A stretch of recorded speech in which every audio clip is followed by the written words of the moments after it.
ఓం సాయిరామ్ శ్రీమాత్రే నమ. అమ్మ బిడ్డలందరికీ నమస్కారం ఫ్రెండ్స్. ఎలా ఉన్నారండి? ఏం చేస్తున్నారు? అందరూ బాగున్నారు కదా? మన అమ్మ దైవల్ల అందరూ బాగుండాలని మనస్ఫూర్తిగా ఆ తల్లిని వేడుకుంటూ ఈరోజు వీడియో అయితే స్టార్ట్ చేస్తూ ఉన్నాను. ఈరోజు అమ్మవారు సందేశం ఏంటి అంటే కనుక, బిడ్డ ఈ వీడియో కొంతమందికేనమ్మా. నీకు ఎవరైతే చూస్తూ ఉన్నారో అంటే మీరు ఫస్ట్ టైం కనుక ఈ ఛానల్లోకి వచ్చారు అంటే కనుక, అమ్మవారి సందేశం. నా ప్రియమైన బిడ్డ, నీవు మరొకసారి నా శరణకు వచ్చావు. ఈరోజు నేను దుర్గమ్మ గాఢమైన రహస్యాలతో నిన్న సందేశంతో నీ వద్దకు వచ్చాను. నీవు చాలా కాలంగా ఎదురు చూస్తున్న సమాధానాన్ని నీకు చెప్పడానికి వచ్చాను. నీవు అలసిపోయావని, ఎన్నో కష్టాలను భరించావని, ఇప్పుడు నీ ఓర్పు అంత ముందు ఉన్న నాకు తెలుసు. కానీ నా బిడ్డగా ఒక క్షణం ఆగు. నీ విజయ తేదీ రానే వచ్చేసింది. ఇప్పుడు ఆ సమయం వచ్చింది. ఆకాశం కూడా నీకు సలాం చేస్తుంది. ఆ క్షణం ఆసన్నమైంది. ఇక ప్రతి మూసిన తలుపు నీ కోసం తెరుచుకుంటుంది. నా ప్రియమైన బిడ్డ, నీ జీవితంలో వచ్చిన తుఫానులు నిన్ను నాశనం చేయడానికి రాలేదు. అవి నిన్ను సిద్ధం చేయడానికి వచ్చాయి. ఒక విగ్రహానికి ఆకారం ఇవ్వడానికి ఎలా చెక్కడం జరుగుతుందో అలాగే నీవు కూడా నీ ఉన్నత స్వరూపంలో వెలుగునేందుకు శోధింపబడ్డావు. నీవు ఓటమిగా భావించినవి నీ పరీక్షలు, నీవు ప్రతి పరీక్షలను విజయం సాధించావు. భలే, నీవు నిన్ను ఓడిపోయిన వానిగా భావించినప్పటికీ నా దృష్టిలో నువ్వు ఎప్పుడు విజేతవే. ప్రతి సందర్భంలో, ప్రతి పరిస్థితిలో నీకు నేను తోడుగా ఉన్నాను అన్న విషయాన్ని నువ్వు మరొక బిడ్డ. నీకు నీ దుర్గమ్మ తోడు అండగా ఎప్పుడు ఉంటానని మాత్రం గుర్తుపెట్టుకో తల్లి. నీకు నా ఆశీర్వాదాలు ఎప్పుడు ఉన్నాయి అని చెప్పి నువ్వు ప్రతి క్షణం గుర్తుంచుకుంటే నువ్వు సాధించలేనిదంటూ నీకు తట్టిన తలుపులు తెరుచుకుని ఉండవచ్చు. కానీ ఇప్పుడు అవి స్వయంగా నీ వద్దకు వస్తాయి. నా కృపతో నువ్వు కలలో కూడా ఊహించని అవకాశాలు నీకు లభిస్తాయి. నీవు ఎవరూ ఆపలేని గమ్యానికి నువ్వు చేరుకుంటావు. నా ప్రియమైన బిడ్డ, ఈ సమయం కేవలం మార్పు సమయం కాదమ్మా. ఇది నీ పునర్జన్మ సమయం. నీ జీవితంలో ఇక జరగబోయేది కేవలం విజయం కాదు, అది నీ పునర్జన్మ కనిపిస్తుంది. నీవు నీలో కొత్త శక్తిని, కొత్త విశ్వాసాన్ని కనుగొంటావు. ఇదంతా నీవు నా మీద భరోసా వదలకపోవడం వల్ల, నాతో సంబంధాన్ని విడిచిపెట్టకపోవడం వల్ల, నీకు నాతో సంబంధం పెట్టుకోవడం వల్ల జరిగింది. నీకు కలలో ఎన్నడూ వదిలిపెట్టనమ్మా. నిన్ను తక్కువ చేసి చూసిన వారు, నిన్ను వదిలివేసిన వారు, నిన్ను బలహీనంగా భావించిన వారు ఇప్పుడు నీ నుండి ప్రేరణ పొందుతారు. నువ్వు వారికి ఒక ఉదాహరణగా నిలుస్తావు. ఎందుకో తెలుసా? నా బిడ్డలను ఎవ్వరూ నాశనం చేయలేరు, ఎవరు ఓడించను లేరు. ఎందుకో తెలుసా? వారితో నేను మా దుర్గమ్మగా ఉన్నాను. నీవు నాది, నా బిడ్డ. నీ సమయం ఇప్పుడు వచ్చిందమ్మా. ఇప్పుడు నీవు నీ భయాలను, నీ సందేహాలను నా పాదాల దగ్గర సమర్పించి ఒక్క విషయాన్ని నీ హృదయంలో నాటుకో. ఇక ఏమైనా జరిగినా సరే నేను నా దుర్గమ్మ నిన్ను ఎన్నడూ వదిలిపెట్టను. నీవు ఎక్కడికి వెళ్ళినా నా నీడ నీతోనే ఉంటుంది. నీవు ఎక్కడ నడిచినా నా కృప నీ మార్గంలో పుష్పాలు పరిచి ఉంచుతుంది. నీ ప్రతి అడుగులో విజయం నీదే అవుతుంది. నువ్వు ఆశ్చర్యపడేలాగా ఉంటుంది. నేను నీకు ఒక గొప్ప రహస్యాన్ని వెల్లడి చేయబోతున్నాను. దీన్ని తెలుసుకోవడం ద్వారా నీవు నీ జీవితంలో అతి పెద్ద యుద్ధంలో విజయం సాధిస్తావమ్మా. నా బిడ్డ, నువ్వు ఇక కేవలం నీ కోసం మాత్రమే జీవించవు. నీవు ఇప్పుడు అంధకారంలో తడుముకునే వారికి మార్గదర్శిగా నిలుస్తావు. నీవు వారికి ఆశాకిరణంగా మారతావు. నీవు భరించిన బాధలు నిన్ను బలహీనపరచడానికి కాదమ్మా, ఇతరులను ఆదుకునే సామర్థ్యాన్ని నీకు ఇవ్వడానికే. ఇప్పుడు నీవు నిన్ను చిన్నగా భావించటం మాని నేను నీకు ఒక గొప్ప బాధ్యతను అప్పగించబోతున్నాను. నీవు ఇక కేవలం స్వీకరించేదానివిగా కాకుండా ఇచ్చేవాడిగా మారతావు. నీ జీవితం ఇక కేవలం సంఘర్షణ కథ కాదు, అది ప్రేరణ కథగా మారుతుంది. నీ దగ్గర నీవు ఎలా సాధించావు అని అడుగుతారు అందరూ. అప్పుడు నీవు చిరునవ్వుతో ఒక్క మాట చెప్పు, నా దుర్గమ్మ నాతో ఉంది. నా బిడ్డ, ఇప్పుడు శ్రద్ధగా విన్నావు కదూ. నేను నిన్ను భాగ్యద్వారాలోకి నడిపిస్తున్నాను. నిన్ను కొత్త వ్యక్తులను కలుస్తావు, కొత్త ప్రదేశాలకు వెళ్తావు. ప్రతి చోట నీకు స్వాగతం లభిస్తుంది. నీలోని ధైర్యం ఇప్పుడు ప్రకటనమవుతుంది. నీలోని విశ్వాసం లోకానికి కనిపిస్తుంది. నీలోని ప్రేమ ఇతరుల హృదయాలను తాకుతుంది. ఎందుకో తెలుసా? నీవు ఇప్పుడు కేవలం మానవుడివి కాదు, నీవు నా ప్రతినిధిగా మారావు. నీ మాటల్లో నా ప్రభావం ఉంటుంది, నీ ఆలోచనలో నా కాంతి ఉంటుంది. నువ్వు నడిచినప్పుడు మార్గాలు స్వయంగా ఏర్పడతాయి. నీ గతాన్ని నాకు వదిలేయమ్మా, నీ భవిష్యత్తును నా ఒడిలో ఉంచు. ఈ క్షణంలో జీవిస్తూ నాతో కలిసి నడవడానికి సిద్ధంగా ఉండు. నీవు హృదయపూర్వకంగా కోరుకున్న గమ్యం నీకు లభించే తీరుతుంది. నీ కళ్ళల్లో స్వప్నం నీ వాస్తవం అవుతుంది. నీ హృదయంలోని ఆకాంక్ష నీ పరిచయం అవుతుంది. నీవు అందరూ నిన్ను వదిలేశారని భావిస్తున్నావా? కానీ నేను ఇక్కడే ఉన్నాను కదా. నీలో ఒక జ్వాల ఉంది, దాన్ని నీవు ఇప్పటి వరకు విస్మరించావు. కానీ నేను మా కాళ్ళ మీద దాన్ని చూస్తూనే ఉన్నాను. నీవు ఈ చీకటిని రాత్రిగా భావిస్తున్నావు, కానీ నాకు తెలుసమ్మా, ఇది నీ జీవితంలో ప్రభావితం. ప్రతిసారి నీకు విరిగిపోయినప్పుడు నేను నీలో కొత్త శక్తిని నింపుతాను. నీవు ఇది నీ అంతమని భావిస్తున్నావు, కానీ నాకు అది నీ కొత్త ప్రారంభం. నీవు ఇక సహించలేను అని అన్నప్పుడు నేను చెప్తాను, ఇప్పుడు నీ సమయం వచ్చింది. నీకు నీ హృదయానికి శాంతినిచ్చే ప్రతి విషయం కావాలని నాకు తెలుసు. సత్యమైన ప్రేమ, సత్యమైన వ్యక్తులు, లేదా ప్రతి ఉదయం నీవు నవ్వుతూ మెలుకునే జీవితం.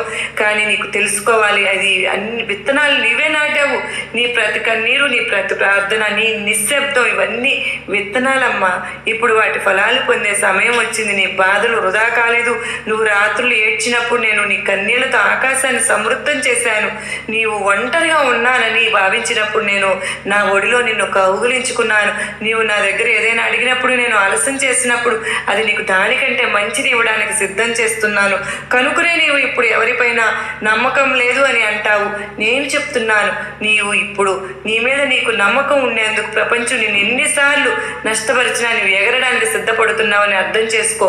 నీవు కోల్పోయినవి నీ కోసం కాదు, నీకు లభించబోయేది నీకు ఎన్నడూ కోల్పోలేనిది. ఈ క్షణంలో నీవు ఉన్న చోటు నుంచి ఉన్నత స్థాయికి చేరడానికి నీవు ఒక నిర్ణయం తీసుకోవాలి. నీవు ఇక ఆగవు. ఎన్ని అడ్డంకులైనా ఎదురైనా నీవు లేస్తావు ప్రతిసారి మరింత బలంగా. ఎందుకంటే నీవు నా బిడ్డవమ్మా. నేను నా దుర్గమ్మ బిడ్డలను అసంపూర్ణంగా వదిలిపెట్టను. సత్యం నిన్ను భయపెట్టనివ్వదు. ఈ నిత్యము నిన్ను బలహీనం చేసేవానిగా చేస్తుంది. కనుక ఇప్పుడు నీవు వ్యక్తులను గుర్తించగలవు, సంబంధాల లోతును అర్థం చేసుకోగలవు, మరియు నిన్ను నీవు అత్యంత బాగా అర్థం చేసుకుంటావు. ఇదే నీ మార్పు, ఇదే నీ రూపాంతరం. నా తల్లి, నేను నిన్ను ఓదార్చడానికి మాత్రమే రాలేదమ్మా, నిన్ను నీ గమ్యం వైపు నడిపించడానికి. ఆ గమ్యం నీకు స్వప్నాలను, నీకు వాస్తవంగా చూసే చోటు నీకు కల్పించుకున్న జీవితం ఇదే. నీకు అనిపించే స్థలం. ఇప్పుడు సమయం వచ్చింది. నీలోని సింహం జాగృతమయ్యే సమయం. నీవు నీ మాటల కోసం, నీ ఆలోచనల కోసం, నీ అస్తిత్వం కోసం నిలబడే సమయం. నీవు ఇప్పుడు భయపడే ఊత నీవు కాదు, ఇతరుల అభిప్రాయాల కోనికే నీవు కాదు. నీవు ఇప్పుడు నీవు కావాలనుకున్న వాడివి, నా తల్లివి. నేను మా దుర్గమ్మ, నేను వాగ్దానం ఇస్తున్నానమ్మా, చేస్తున్నాను. ఈసారి నువ్వు గెలుస్తావు. నీతో జరిగినవి కేవలం నిన్ను సిద్ధం చేసే కథే. ఇప్పుడు నీకు స్థిరమైన జీవితం ప్రారంభం కాబోతుంది. కొత్త తలుపులు తెరుస్తున్నాను. అక్కడ నీవు నాయకుడివి. నీ ప్రతి అడుగులో నా కృప ఉంటుంది. నీవు మాట్లాడినప్పుడు నీ మాటల్లో నా శక్తి ఉంటుంది. నీవు ఆలోచించినప్పుడు నీ ఆలోచనలో చమత్కారం ఉంటుంది. నీవు నడిచినప్పుడు మార్గాలు స్వయంగా ఏర్పడతాయి. నీ దుర్గమ్మ ఉపాయాలు ఇప్పుడు నేను నీకు ఏ పుస్తకంలో లేనిది, ఏ పండితుడు సాధువు చెప్పని ఉపాయాలను చెప్తాను. ఇవి నా ఆత్మ నుండి నీ హృదయానికి నేరుగా వచ్చిన రహస్యమైన ద్వారాలు. ఇవి నీ జీవితంలో అత్యంత ప్రకాశవంతమైన మలుపులు తీసుకొస్తాయి. ఒకటి, నిశ్శబ్దపు ప్రార్థన. నీవు ఇక మాట్లాడవు, నా దగ్గర ఏది అడగవు, నా ముందు ఏడవవు. నీవు నా వైపు చూడు. నా చిత్రమైన ఆలయమైన కలలోనైనా, లేదా నీ మనసులోని భావమైన కళ్ళు మూసుకుని నన్ను గుర్తు చేసుకో. నీ హృదయంలోని భావాన్ని, మాటల్లోకి తేటను కేవలం అనుభవించు. నీ ఈ నిశ్శబ్ద భావాన్ని నీవు నీ హృదయంలో స్వీకరిస్తానమ్మా. కొన్ని చుట్టాలు మార్పులను అనుభవిస్తావు. నీతో కఠినంగా వ్యవహరించిన వారు సౌమ్యంగా మారుతారు. నీవు తడబడిన మార్గంలో ఇప్పుడు పుష్పాలు పరిచి ఉన్నాయి. నీవు భయంతో కూడా చూడని స్వప్నాలు నీ వాస్తవం అవడం ప్రారంభమవుతాయి. రెండు, నీ చేతితో నీ భాగ్యం రాయడం. ప్రతి ఉదయము నీ మనసు ఎలా ఉన్నా ఒక పెన్ను తీసుకుని రాయి. నా తల్లి దుర్గమ్మ, ఇప్పుడు నా జీవిత కథ మారుతుంది. మా అమ్మవారు నా ఒడిని నింపబోతుంది. నా తల్లి నా కోసం మార్గాలు తెరవబోతుంది. ప్రతిరోజు ఈ వాక్యాన్ని రాయి. అది 10 వాక్యాలైనా సరే, ఒక పేజీ అయినా, ప్రతి అక్షరం నా కృపా నీడగా మారుతుంది. ప్రతి పదము నా కృప విత్తనంగా మారుతుంది. నువ్వు 21 రోజులు ఈ విధంగా రాసావంటే నేను నీకు సంకేతాలు పంపుతాను. ఆ సంకేతాలు ఒక స్నేహితుడి మాటల్లో, ఒక అపరిచితుని సంభాషణలో, లేదా ఒక పాట లైన్లో ఉండవచ్చు. నీ హృదయ తడిని నీకు చెప్తుంది. నా దుర్గమ్మ మాట్లాడుతుంది. 3 రాత్రులు మార్చే ఉపాయం. ప్రతి రాత్రి నిద్రించే ముందు నీ మనసులో 5 దీపాలను వెలిగించుకో.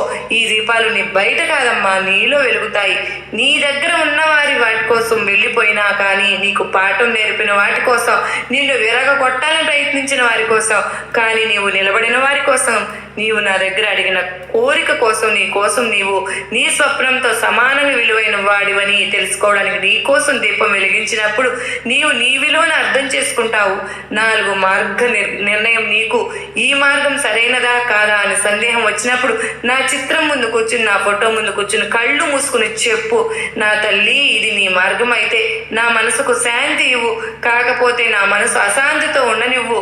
కొంత సమయంలోనే నీ మనసు స్పష్టమైపోతుంది, శాంతితో నిండిపోతుంది లేదా అశాంతిలో మునిగిపోతుంది. అప్పుడు నీకు సరైన మార్గం తెలుస్తుంది. బిడ్డ, ఇదే నేను నీకు ఇదిస్తున్న ఆదేశం అని అనుకుంటావో, మరేదైనా అనుకో, కానీ నువ్వు గుర్తిస్తావు. నీ దుర్గమ్మ ఏం చెప్తుందో ఆలకిస్తున్నావు కనుక నీకు ఖచ్చితంగా అర్థమయ్యే తీరుతుంది. తల్లి, నీకు నా ఆశీర్వాదాలు ఎప్పుడూ ఉన్నాయమ్మా, కానీ నువ్వే దాన్ని గమనించుకోలేక ఇన్నాళ్ళు ఉన్నావు. నా బిడ్డ నమ్మకం నీ పథకంపై భరోసా పెట్టినప్పుడు వస్తుందమ్మా, పరిస్థితులపై కాదు. నీకు కనిపిస్తున్నది భ్రమ, నేను చేస్తున్నది రహస్యం ఇక జరగబోయేది చమత్కారం. నీ చుట్టూ విషయాలు ఎందుకు చెడిపోతున్నాయి? సంబంధాలు ఎందుకు విడిపోతున్నాయి? స్నేహాలు ఎందుకు దూరం అవుతున్నాయి? వ్యక్తులు ఎందుకు మారుతున్నారు? ఎందుకో తెలుసా? నేను నీ జీవితాన్ని శుద్ధి చేస్తున్నాను. నీవు కొత్త జీవిత ద్వారం వద్ద నిలబడి ఉన్నావు. పాత తలుపులు మూసివేయకపోతే కొత్తవి తెరవబడవు బిడ్డ. నేను నీకు కొత్త వ్యక్తులను, కొత్త అవకాశాలను, కొత్త ఆలోచనలను మరియు కొత్త నిన్ను ఇస్తున్నాను. ఇప్పటి వరకు ప్రపంచం మాటలతో భయపడిన ఎన్నోసార్లు విరిగిన నీవు కాదు ఇది. నేను నీకు సత్యాన్ని అసత్యాన్ని గుర్తించే కళ్ళను ఇస్తాను. సత్యమైన వ్యక్తిని నీ ఆత్మ ఇతడు నాది అని చెప్తుంది. నీ శత్రువుల గురించి నీవు ఆలోచిస్తావు. నిన్ను మోసం చేసిన వారు, నీ నమ్మకాన్ని విరిచిన వారు, నిన్ను క్రిందకి నెట్టిన వారు ఎందుకు ఇప్పటికీ నవ్వుతున్నారు? వారి జీవితంలో బాధ లేదా? నువ్వు కన్నేళ్ల సముద్రంలో మునిగిపోతుంటే వారు ఎందుకు సంతోషంగా ఉన్నారు? నా తల్లి, ఈ ప్రపంచం ఒక రంగస్థలం. ప్రతి పాత్ర తన పాత్రను నిర్వహిస్తోంది. నీ జీవితంలో వచ్చిన శత్రువులు, నేను పంపిన పరీక్షలు, వారు నిన్ను క్రిందకి నెట్టడానికి కాదు, నిన్ను ఉన్నతంగా లేపడానికి వచ్చారు. నిన్ను మోసం చేసే వ్యక్తి తన కర్మభారాన్ని పెంచుకుంటాడు. వారి నవ్వు వెనుక తుఫానులు దాగి ఉన్నాయి. సమయం వచ్చినప్పుడు అవి బయటపడతాయి. నేను నీ దుర్గమ్మ ఎవరి కర్మను అసంపూర్ణంగా వదిలిపెట్టనమ్మా. నీ శత్రువులు నీ శాంతిని, నీ సమాధాన్ని దొంగిలించవచ్చునేమో, కానీ నీ భాగ్యాన్ని కాదు. ఎందుకో తెలుసా? నీ భాగ్యాన్ని నేను రాశాను. ఎవరో శత్రువు కాదు. నీ నిశ్శబ్దం, నీ ఓర్పు, నీ కన్నీళ్లు ఆకాశంలో సేకరింపబడుతున్నాయి. సమయం వచ్చినప్పుడు అవి వర్షంలాగా కురుస్తాయి. నీ జీవితంలో పరివర్తన గంగ ప్రవహిస్తోంది. నీ శత్రువులు నిన్ను తక్కువ చేయడానికి ప్రయత్నించినప్పుడు నవ్వుతూ చెప్పు, నా దుర్గమ్మ చూస్తోంది. నీ కన్నీళ్లు నా పాదాలను తడమగలవు. నీ హృదయ బాధ నా హృదయాన్ని తాకగలదు. నీ శత్రువులు తమ ఉచ్చులో తామే చిక్కుకుంటారు. నీకోసం వారు తవ్విన గుండెలో వారే పడతారమ్మా. నీవు ఓర్పుగా ఉండు, ఎందుకంటే న్యాయత్రాసు నా చేతిలో ఉంది. నా చెయ్యి ఎన్నడూ వనకదు. సహనం నీ శక్తి. నీవు అంటావు, మా అమ్మ నేను ఎలా సహించగలను? నేను చెప్తాను, సహనం అనేది బలహీనత కాదు, అది ఒక ఖడ్గం. రాక్షసులను కోయకుండానే నాశనం చేస్తుంది. నీ కర్మలను సత్వరంగా ఉంచు. ఎందుకో తెలుసా? నేను నీతో ప్రతి అడుగులో నడుస్తున్నాను. క్షమించు, కానీ మరచిపోవద్దు. అనుభవాన్ని భారంగా కాకుండా ఆయుధంగా మార్చు. నీ శత్రువుని క్షమించడం ద్వారా నీవు నిన్ను ముక్తి చేసుకుంటావు. నిన్ను క్రిందికి లాగే శక్తి నుంచి విడిపోతావు. నీ లక్ష్యం వైపు నీవు నీ లక్ష్యాన్ని ఎలా సాధించగలవు? నేనే స్వయంగా నీకు విజయాన్ని అందిస్తాను. నా మీద భరోసా ఉంచు. నీ ప్రతి కోరికను నేను నెరవేరుస్తాను. నీవు నీ కృషిపై అడిగే అడిగి వేస్తూ ఉండు. నీ ప్రతి కార్యము ఇప్పుడు విజయవంతమవుతుంది. ప్రతి గొప్ప యాత్ర ఒక చిన్న విశ్వాసంతో ప్రారంభమవుతుంది. ఆ విశ్వాసం నీ మీదైనా సరే, నా మీదైనా, లేదా నీ కర్మల మీదైనా కావచ్చు. అది నీ ఆత్మ యొక్క మూలం. నీ వ్యాపారం నడవకపోతే, పరీక్షలు విఫలమైతే, లేదా సంబంధాలలో విరిగిపోతున్నట్లు అనిపిస్తే ఈ సమయం గడిచిపోతుందని తెలుసుకో. కానీ నీవు విశ్వసించకపోతే నేను కూడా నా చమత్కారాలను చూపలేను కదా. నీవు అంటావు, మా తల్లి ఇప్పుడు ఏమీ మిగలలేదు. నేను చెప్తాను, నా బిడ్డ, ఇంకా అన్నీ మిగిలే ఉన్నాయి. నీవు ఈ ప్రపంచంలో కేవలం తినడానికి, నిద్రపోవడానికి, బాధలు సహించడానికి రాలేదమ్మా. నీ ఆత్మకు శాంతినిచ్చి ఏదో సాధించడానికి వచ్చావు. వ్యాపారం చేయాలనుకుంటే నీ ఆత్మవిశ్వాసంతో చెయ్యి. పరీక్షలు ఉత్తీర్ణం కావాలనుకుంటే పూర్తి సమర్పణతో చెయ్యి. నేను నీ వెనుక నీడలా నిలబడి ఉన్నాను. నీవు ఎప్పుడూ ఒంటరివి కాదు. నీ ధర్మం ప్రతి వ్యక్తికి తన సొంత ధర్మంగా ఉంటుంది. నీ హృదయం చెప్పే కర్మ, నా బిడ్డ, వేరొకరిగా మారడానికి ప్రయత్నించకు. నీలోని గుణాలను, స్వప్నాలను, ఆలోచనలను సాకారం చేసుకో. వ్యాపారమైనా సరే, కళ అయినా సరే, చదువైనా సరే, సాధన అయినా సరే, నువ్వు దానిని ధర్మంగా చేస్తే నేను స్వయంగా నీకు మార్గం చూపిస్తాను. నీవు నిన్ను తక్కువగా భావించడానికి అర్హత లేదు. నేను నిన్ను ఈ భూమిపై ఒక కారణంతో పంపాను. ఉదయం త్వరగా లేవు. నీ శరీరాన్ని జాగ్రత్తగా చూసుకో. సాత్విక ఆహారం తీసుకో. స్వచ్ఛమైన ఆలోచనలు కలిగి ఉండు. నిన్ను ఎగతాళి చేసే వారి నవ్వులు నీ శక్తిగా మార్చుకో. మూసుకుపోయిన మార్గాలను మలుపులుగా చేసుకో. ప్రపంచం నీవు చేయలేదు అని అన్నప్పుడు నేను చెప్తాను, నీవు చేయగలవు. విజయం అనేది చమత్కారం కాదు, అది నీ అలవాట్ల ఫలితం. నేను నీకు తోడుగా ఉన్నాను. నా తోడు నీతో ఉన్నంత వరకు నువ్వు దేనికి కూడా భయపడవలసిన, చింతించవలసిన అవసరం లేదు. చమత్కారం ఫలితం నేను, నా దుర్గమ్మను నీకు చెప్తున్నాను. ప్రతిరోజు ఒక సంకల్పం చేసుకో. అది చిన్నదైనా సరే, ప్రతిరోజు ఒక మంచి కర్మ చేస్తూ ఉండు. అది ఎవరు చూడకపోయినా సరే. ప్రతిరోజు ఒక చిరునవ్వును పంచు. నీకు కారణం లేకపోయినా సరే. ప్రతి రాత్రి ప్రార్థన చెయ్యి. ఎందుకంటే నీ ప్రార్థన నా ఆహ్వానం. ఒక ఉదాహరణ, ఒక బాలుడు ఉండేవాడు. అతడు ప్రతి పరీక్షలోనూ విఫలమయ్యేవాడు. అందరూ అతన్ని నీచంగా భావించేవారు. కానీ ఒకరోజు అతను అన్నాడు, మా అమ్మ నేను ఓడిపోను. అతడు ప్రతిరోజు ఉదయం 4 గంటలకు లేచి చదువుకునేవాడు, కష్టపడేవాడు. అతడి దృష్టి తప్పినప్పుడల్లా మళ్ళీ కేంద్రీకరించేవాడు. ఒకరోజు అతను టాపర్ అయిపోయాడు. అతడు అందరికీ చూపించాడు, నా దుర్గమ్మ ఆశలు ఉన్నప్పుడు అసాధ్యం సాధ్యమవుతుంది అని. నీవు కూడా ఆ బాలుడవు. నీలో కూడా శక్తి ఉంది.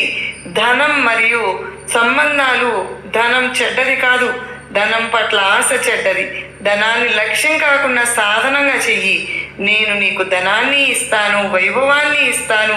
కానీ నువ్వు దానికి అర్హుడవైనప్పుడు కష్టపడు, పథకం వేయి, పొదుపు చెయ్యి, పెట్టుబడి నేర్చుకో. ధనం వచ్చినప్పుడు దానం చెయ్యి.